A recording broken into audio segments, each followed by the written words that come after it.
ስለዚህ ክፉ መሻቱን ይፈጽም ዘንድ በሚሞት ስጋችሁ ላይ ኃጢአት እንዲነግስበት አታድርጉ ነው የሚለው። ምክንያቱም ሲነግረን በዚህ ክፍል ላይ ንጉስ ተቀይሯል እያለን ነው የሚነግረን። ምን ማለት ነው?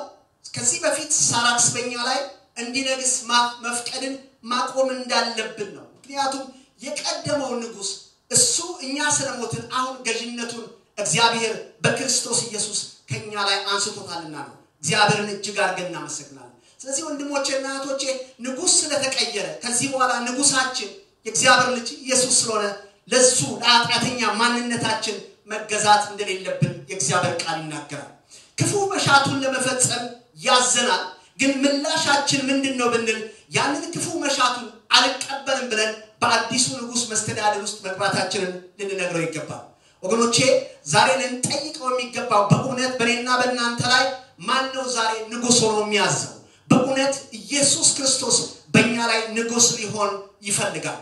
ንጉስ እኮ ነው። ንጉስ የሆነ ይታዘዙለታል፣ ለንጉስ ክብር ይሰጠዋል።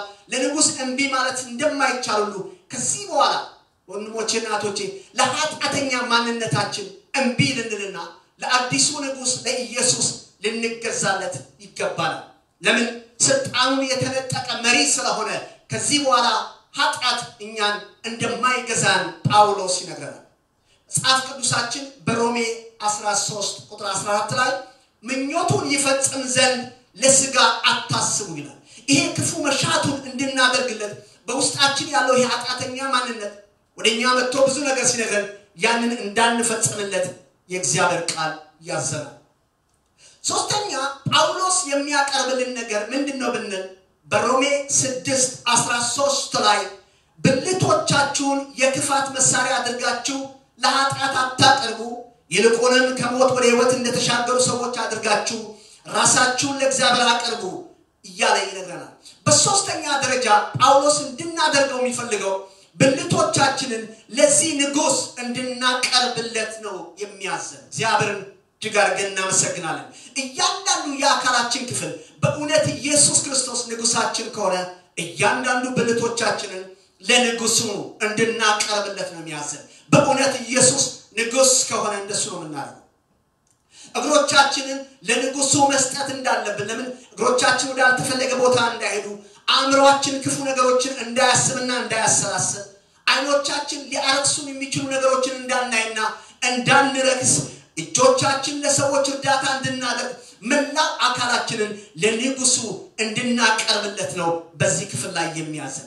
እግዚአብሔርን እጅግ አድርገን እናመሰግናለን። ስለዚህ ጳውሎስ ይህንን ክፍል ሲያጠቃልለው ቁጥር 14 ላይ ከሕግ በታች ሳይሆን ከጸጋ በታች ስለሆናችሁ ኃጢአት አይገዛችሁም ብሎ ይነግረናል። ይህ ማለት ክርስቲያኖች የሚያዛቸው ሕግ የላቸውም ማለቱ ሳይሆን አሁን በህይወታችን ውስጥ የሚያስችለን በድል የሚያመላልሰን የእግዚአብሔር ጸጋ በሙላት እንዳለብን ነው የሚናገረው። ሕግ ትእዛዝ ይሰጣል እንጂ የማድረግ አቅም አይሰጠንም። እግዚአብሔር ግን በክርስቶስ ኢየሱስ ይህንን ጸጋ ለሁላችንም ሰጥቶናል። ለዚህ ነው ቲቶ በምዕራፍ 2 ቁጥር 11 ላይ ሰዎችን ሁሉ የሚያድን የእግዚአብሔር ጸጋ ተገልጧል። ይህን ጸጋ ኃጢአተኝነትን፣ ዓለማዊ ምኞትን ክደን እያለ ይናገራልና ወንድሞቼና እህቶቼ አሁን በእግዚአብሔር በክርስቶስ ኢየሱስ የተቀበልነው ጸጋ ከኃጢአት በላይ ሊያንቀሳቅሰን የሚችል ጸጋ ነው። እግዚአብሔርን እጅግ አድርገን እናመሰግናለን። ስለዚህ ዛሬ እግዚአብሔር እንደዚህ ይለናል፣ በዚህ በብልቶቻችን ለንጉሱ እንድናቀርብለት፣ ንጉሱ በእኛ ላይ እንዲያዘው ለንጉሱ ልንፈቅድለት ይገባል። ጌታን እጅግ አድርገን እናመሰግናለን። ክብር ለስሙ ይሁን። አሜን።